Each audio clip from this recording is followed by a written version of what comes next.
नमस्कार दोस्तों, स्वागत है आपका हमारे चैनल में। आज मैं आप लोग के समक्ष मुंशी प्रेमचंद की एक बहुत ही प्रसिद्ध और मार्मिक रचना लेकर आई हूँ, जिसे आप सब लोगों ने भी एक बार पढ़ा या सुना तो ज़रूर होगा। इस कहानी का नाम है पूस की रात। हल्कू ने आकर स्त्री से कहा, सहना आया है, लाओ जो रुपये रखे हैं उसे दे दूँ, किसी तरह गला तो छूटे। मुन्नी झाड़ू लगा रही थी, पीछे फिरकर बोली, 3 ही तो रुपये हैं, दे दोगे तो कम्बल कहाँ से आवेगा? माघ पूस की रात हार में कैसे कटेगी? उससे कह दो फसल पर दे देंगे, अभी नहीं। हल्कू एक क्षण अनिश्चित दशा में खड़ा रहा। पूस सिर पर आ गया। कम्बल के बिना हार में रात को वह किसी तरह नहीं जा सकता, मगर सहना मानेगा नहीं। घुड़कियाँ जमाएगा, गालियाँ देगा, बला से जाड़े में मरेंगे, बला तो सिर से टल जाएगी। यह सोचता हुआ वह अपनी भारी भरकम डील लिए हुए, जो उसके नाम को झूठ सिद्ध करता था, स्त्री के समीप आ गया और खुशामद करके बोला, ला दे दे, गला तो छूटे, कम्बल के लिए कोई दूसरा उपाय सोचूंगा। मुन्नी उसके पास से दूर हट गई और आंखें तरेरती हुई बोली, कर चुके दूसरा उपाय, ज़रा सुनूं तो कौन सा उपाय करोगे? कोई खराद दे देगा कम्बल, न जाने कितनी बाकी है जो किसी तरह चुकाने ही नहीं चुकती। मैं कहती हूँ तुम क्यों नहीं खेती छोड़ देते, मर मर कर काम करो, उपज हो तो बाकी दे दो, चलो छुट्टी हुई। बाकी चुकाने के लिए ही तो हमारा जन्म हुआ है, पेट के लिए मजूरी करो, ऐसी खेती करने से बाज आए, मैं रुपये न दूंगी न दूंगी। वो उदास होकर बोला, तो क्या गाली खाऊं? मुन्नी ने तड़प कर कहा, गाली क्यों देगा, उसका क्या राज है? मगर यह कहने के साथ ही उसकी तनी हुई भौएं भी ढीली पड़ गई। हल्कू के उसे वाक्य में जो कठोर सत्य था, वह मानो एक भीषण जंतु की भांति उसे घूर रहा था। उसने जाकर आले पर से रुपये निकाले और लाकर हल्कू के हाथ में रख दिए। फिर बोली, तुम छोड़ दो अब किसे खेती, मजूरी में सुख से एक रोटी तो खाने को मिलेगी, किसी की धौंस तो न रहेगी। अच्छी खेती है, मजूरी करके लाओ, वह भी उसी में झोंक दो, उस पर धौंस। हल्कू ने रुपये लिए और इस तरह बाहर चला मानो अपना हृदय निकाल कर देने जा रहा हो। उसने मजूरी से एक एक पैसा काट कपट कर 3 रुपये कमल के लिए जमा किए थे। वह आज निकले जा रहे थे। एक एक पग के साथ उसका मस्तक अपनी दीनता के भार से दबा जा रहा था। कि अंधेरी रात, आकाश पर तारे भी ठिठुरते हुए मालूम होते थे। हल्कू अपने खेत के किनारे ऊख के पत्तों की एक छतरी के नीचे बांस के खटोले पर अपनी पुरानी गाढ़े की चादर ओढ़े पड़ा काँप रहा था। खाट के नीचे उसका संगी कुत्ता जबरा पेट में मुंह डाले सर्दी से कूं कूं कर रहा था। 2 में से एक को भी नींद न आती थी। हल्कू ने घुटनियों को गर्दन में चिपकाते हुए कहा, क्यों जबरा, जाड़ा लगता है? कहता तो था घर में पुआल पर लेट रह, तो यहाँ क्या लेने आए थे? अब खाओ ठंड, मैं क्या करूँ? जानते थे मैं यहाँ हलवा पूरी खाने आ रहा हूँ, दौड़े दौड़े आगे आगे चले आए। अब रो नानी के नाम को। ने पड़े पड़े दुम हिलाई और अपनी कूं कूं को दीर्घ बनाता हुआ एक बार जम्हाई लेकर चुप हो गया। उसकी स्वान बुद्धि ने शायद ताड़ लिया, स्वामी को मेरी कूं कूं से नींद नहीं आ रही है। हल्कू ने हाथ निकालकर जबरा की ठंडी पीठ सहलाते हुए कहा, कल से मत आना मेरे साथ, नहीं तो ठंडे हो जाओगे। यह रात पछुआ न जाने कहाँ से बर्फ़ लिए आ रही है। उठूँ फिर एक चिल्लम भरूँ, किसी तरह रात तो कटे। 8 चिल्लम तो पी चुका हूँ। यह खेती का मज़ा है।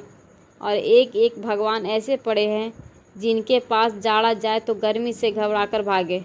मोटे मोटे गद्दे, लिहाफ, कम्बल, मजाल है जाड़े का गुजर हो जाए। तकदीर की खूबी है, मजदूरी हम करें, मज़ा दूसरे लुटे। उठा, गड्ढे में से जरा सी आग निकालकर चिल्लम भरी। जबरा भी उठ बैठा। हल्कू ने चिल्लम पीते हुए कहा, पिएगा चिल्लम? जाड़ा तो क्या जाता है, जरा मन बदल जाता है। जबरा ने उसके मुंह की ओर प्रेम से छलकती हुई आंखों से देखा। हल्कू, आज और जाड़ा खा ले, कल से मैं यहाँ पुआल बिछा दूंगा, उसी में घुसकर बैठना, तब जाड़ा न लगेगा। जबरा ने अपने पंजे उसकी घुटनियों पर रख दिए और उसके मुंह के पास अपना मुंह ले गया। हल्कू को उसकी गर्म सांस लगी।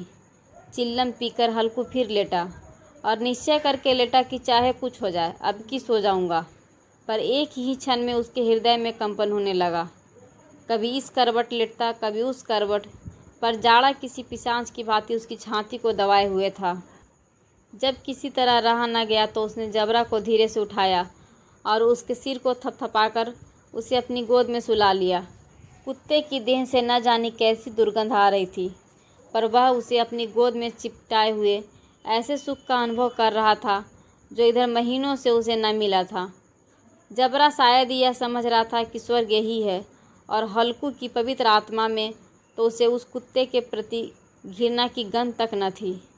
अपने किसी अभिन्न मित्र या भाई को भी वह इतनी तत्परता से गले न लगाता। वह अपनी दीनता से आहत न था जिसने आज उसे इस दशा में पहुंचा दिया। नहीं, इस अनोखी मैत्री ने जैसे उसकी आत्मा के सब द्वार खोल दिए थे और उनका एक एक अनुप्रकाश से चमक रहा था। सहसा जबरा ने किसी जानवर की आहट पाई। इस विशेष आत्मीयता ने उसमें एक नई स्फूर्ति पैदा कर दी थी जो हवा के ठंडे झोंकों को भी तुच्छ समझती थी। वह झपट कर उठा और छपरी के बाहर आकर भूंकने लगा। हल्कू ने उसे कई बार चुमकार कर बुलाया, पर वह उसके पास न आया।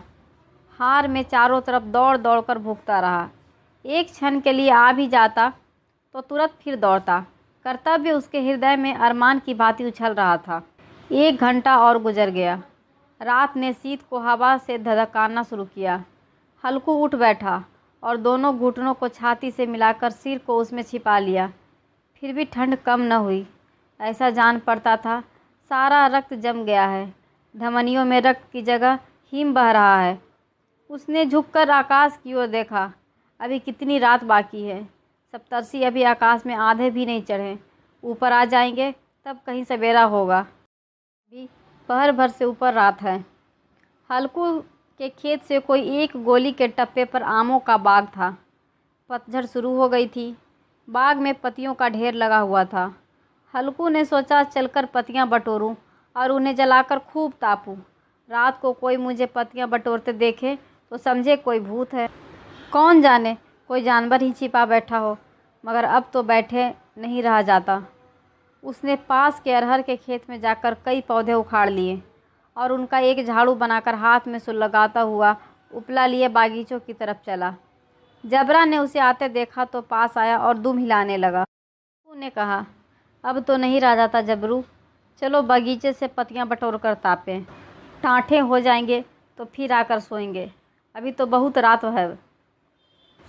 जबरा ने कूं कूं करके सहमति प्रकट की और आगे आगे बागीचे की ओर चला।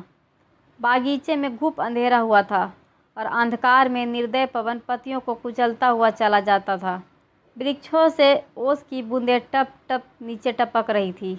एकाएक एक झोंका मेहंदी के फूलों की खुशबू लिए हुए आया। हल्कू ने कहा, कैसी अच्छी महक आई जबरू, तुम्हारी नाक में भी सुगंध आ रही है। जबरा ने कहीं ज़मीन पर एक हड्डी पड़ी मिल गई थी, उसे निचोड़ रहा था। हल्कू ने आग ज़मीन पर रख दी और पत्तियां बटोरने लगा। जरा देर में पत्तियों का एक ढेर लग गया। हाथ ठिठुर जाते थे, नंगे पांव गले जाते थे और वह पत्तियों का पहाड़ खड़ा कर रहा था। इसी अलाव में वह ठंड को जलाकर भस्म कर देगा। थोड़ी देर में अलाव जल उठा। उसकी लौ ऊपर वाले वृक्ष की पत्तियों को छू छू कर भागने लगी। उस अस्थिर प्रकाश के में बगीचे के विशाल वृक्ष ऐसे मालूम होते थे मानो उस अथाह अंधकार को अपने सिरों पर संभाले हुए है। अंधकार के उस अनंत सागर में यह प्रकाश एक नौका के समान हिलता मचलता हुआ जान पड़ता था। हल्कू अलाव के सामने बैठा आग ताप रहा था। एक क्षण में उसने दोहर उतारकर बगल में दबा ली और दोनों पांव फैला लिए, मानो ठंड को ललकार रहा हो। तेरे जी में आए जो कर। ठंड की असीम शक्ति पर वह विजय पाकर वह विजय गर्व को हृदय में छिपा न सकता था। उसने जबरा से कहा, क्यों जब्बर, अब ठंड नहीं लग रही है? जबरा ने कूं कूं करके मानो कहा, अब क्या ठंड लगती ही रहेगी। पहले से यह उपाय न सूझी, इतनी ठंडी न खाते ऐसे। जबरा ने पूंछ हिलाई। अच्छा आओ, इस अलाव को कूद कर पार करें, देखे कौन निकल जाता है। अगर जल गए बच्चा तो मैं दवा न करूँगा। जबरा ने उस अग्नि राशि की ओर कातर नेत्रों से देखा। मुन्नी से कल ना कह देना, नहीं तो लड़ाई करेगी। यह कहता हुआ वह उछला और अलाप के ऊपर से साफ निकल गया। पैरों में जरा लपट लगी पर कोई बात न थी। जबरा आग के गिर्द में घूमकर उसके पास आकर खड़ा हुआ। हल्कू ने कहा, चलो चलो, इसकी सही नहीं, ऊपर से कूद कर आओ। वह फिर कूदा और वह अलाप के इस पार आ गया। पत्तियां जल चुकी थी। बागीचे में फिर अंधेरा छाया था। राख के नीचे कुछ कुछ आग बाकी था, जो हवा को झोंका आ जाने पर जरा से जाग उठती थी, पर एक क्षण में फिर आंखें बंद कर लेती थी। हल्कू ने फिर चादर ओढ़ ली और गर्म राख के पास बैठा हुआ एक गीत गुनगुनाने लगा। उसके बदन में गर्मी आ गई थी, पर ज्यों ज्यों शीत बढ़ती जाती थी उसे आलस से दबाए लेता था। जबरा जोर से भूख कर खेत की ओर भागा। हल्कू को ऐसा मालूम हुआ था कि जानवरों का एक झुंड उसके खेत में आया है। शायद नील गायों का झुंड था। उनके कूदने दौड़ने की आवाज़ें साफ कान में आ रही थी। फिर ऐसा मालूम हुआ कि वह खेत में चर रही है। उसके चबाने की आवाज़ चर चर सुनाई देने लगी। उसने दिल में कहा, नहीं, जबरा के होते कोई जानवर खेत में आ ही नहीं सकता। नोच ही डाले, मुझे भ्रम हो रहा है। कहाँ, अब तो कुछ सुनाई नहीं देता। मुझे भी कैसा धोखा हुआ। उसने ज़ोर से आवाज़ लगाई, जबरा जबरा। जबरा भूखता रहा, उसके पास ना आया। फिर खेत के चर जाने की आहट मिली। अब वह अपने आप को धोखा न दे सका। उसे अपनी जगह से हिलना जहर लग रहा था। कैसा दंदाया हुआ बैठा था। इस जाड़े पाले में खेत में जाना, जानवरों के पीछे दौड़ना असूझ जान पड़ा। वह अपनी जगह से न हिला।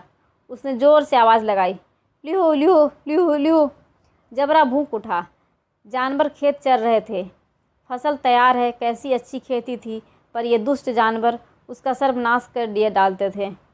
हल्कू पक्का इरादा करके उठा और 2-3 कदम चला, पर एकाएक हवा का एक ऐसा ठंडा चुभने वाला बिच्छू के डंक सा झोंका आ लगा कि वह फिर बुझते हुए अलाप के पास आ बैठा और राख को कुरेद कर अपनी ठंडी देह को गरमाने लगा।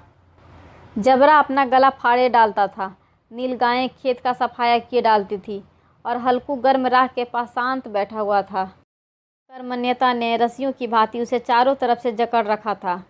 उसी राख के पास गर्म जमीन पर वह चादर ओढ़कर सो गया। सवेरे जब उसकी नींद खुली तब चारों तरफ धूप फैल गई थी और मुन्नी कह रही थी, क्या आज सोते ही रहोगे? तुम यहाँ आकर रम गए और उधर सारा खेत चौपट हो गया। हल्कू ने उठकर कहा, क्या तू खेत से होकर आ रही है? मुन्नी बोली, हाँ, सारे खेत का सत्यानाश हो गया। भला ऐसा भी कोई सोता है? तुम्हारे मरैया डालने का क्या हुआ? हल्कू ने बहाना किया, मैं मरते मरते बचा और तुझे अपने खेत की पड़ी है। पेट में ऐसा दर्द हुआ कि मैं ही जानता हूँ। दोनों फिर खेत की ओर टाँड़ पर आए। देखा, सारा खेत रौंदा पड़ा हुआ है और जबड़ा मड़ैया के नीचे चित लेटा है, मानो प्राण ही न हो। दोनों खेत की दशा देख रहे थे। मुन्नी के मुख पर उदासी छाई थी, पर हल्कू प्रसन्न था। मुन्नी ने चिंतित होकर कहा, अब मजूरी करके माल गुजारी भरनी पड़ेगी। हल्कू ने प्रसन्न मुख से कहा, रात की ठंड में यहाँ सोना तो न पड़ेगा। दोस्तों, आप सुन रहे थे मुंशी प्रेमचंद की कहानी पूस की रात। अगर आपको ये कहानी पसंद आई हो तो वीडियो को लाइक कर दीजिएगा और चैनल को सब्सक्राइब कर लीजिएगा। साथ ही बेल आइकन को प्रेस कर लीजिएगा ताकि आने वाली नई कहानियाँ आप तक पहुँचती रहे। तो मिलते हैं एक नई वीडियो में एक नई कहानी के साथ। तब तक के लिए नमस्कार।